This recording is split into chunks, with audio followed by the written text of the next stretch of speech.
Bonjour, donc on atteint des sommets ou plutôt des profondeurs dans l'affaire Palmade parce que on va chercher vraiment des choses qui n'ont pas lieu d'être.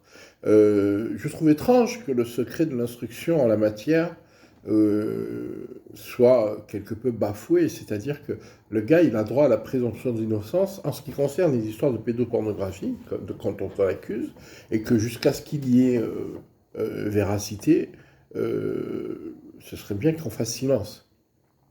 Après, je trouve que la presse, les médias, s'en donnent vraiment à cœur joie pour le laminer, pour l'assassiner, pour le détruire médiatiquement, pour le rejeter, pour l'exclure de leur petit cercle.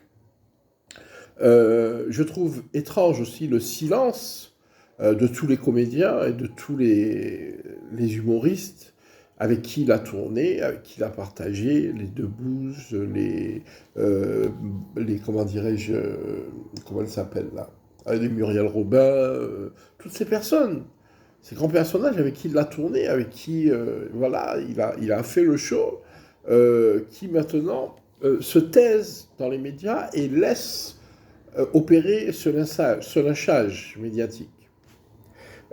Moi, j'aurais aimé qu'à un moment donné, il y ait, comment dirais-je, quelques-unes de ces personnes qui viennent sur les plateaux pour exprimer effectivement, je dirais, leur désaccord avec la décision de M. Palman le jour où il a décidé de prendre sa voiture euh, en dépit du bon sens, mais qui puisse, comment dirais-je, essayer de nous expliquer le personnage. Parce qu'on sait que c'était quelqu'un qui était torturé, on sait que c'était quelqu'un qui était, voilà, qui était dans un état lamentable sur le plan psychologique, et que les drogues le dépucent à s'évader de lui-même qu'autre chose. Je ne le défends pas. J'estime que ce qu'il a fait là est difficilement défendable. Il a commis une erreur. C'est une erreur, mais il a commis une fuite d'erreurs. Voilà, plusieurs erreurs. Et à un moment donné, ben, il a eu le malheur de, je sais pas, de ne pas regarder la route à un certain moment. Et puis voilà, il a perdu sa trajectoire au sens propre comme au sens figuré.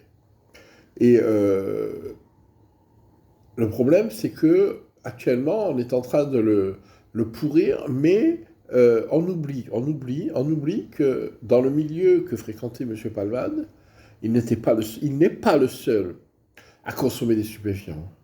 Il y en a, à l'heure où je vous parle, qui sont en train de se défoncer au calme chez eux, en toute sécurité, qui sont des humoristes, qui sont des comédiens, qui sont des artistes, des musiciens, qui sont des chefs d'entreprise, qui sont des financiers, qui sont des personnes qui gravitent autour des hommes politiques, des familiers d'hommes politiques.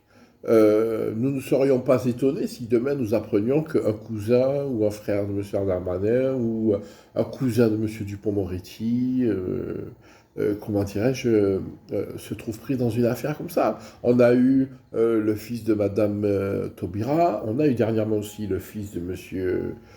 Moretti aussi qui a eu un problème avec la loi. Bon, peut-être pas au niveau des stupéfiants, mais bon, ça serait pas étonnant.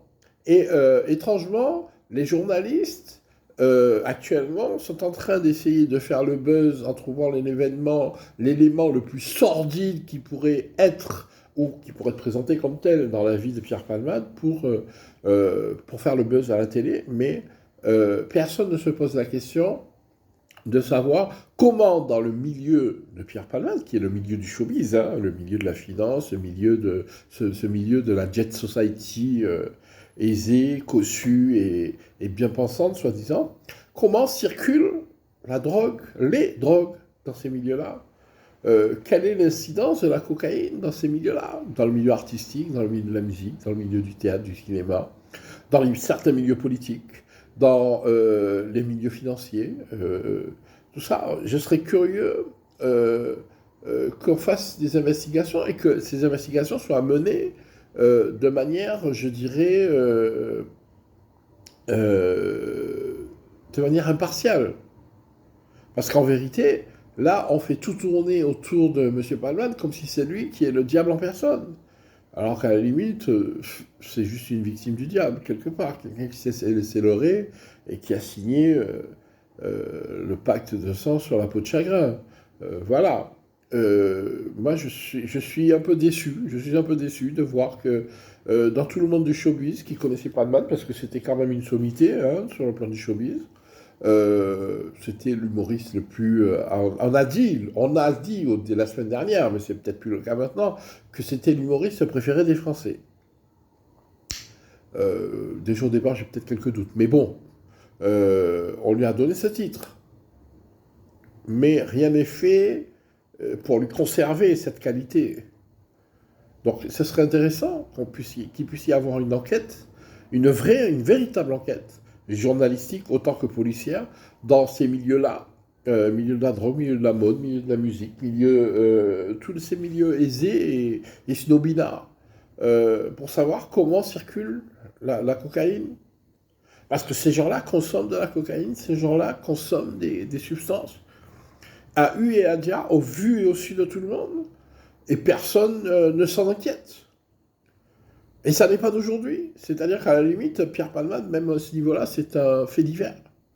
Et je suis curieux de voir, de ne pas comprendre pourquoi on se sert on fait une affaire nationale de son cas, alors qu'à côté de lui, à l'heure où nous parlons encore, il y a des gens qui sont en train de se destroy, et si ça se trouve, il y a des gens qui l'ont appelé au téléphone justement pour lui proposer de lui ramener quelque chose à l'hôpital.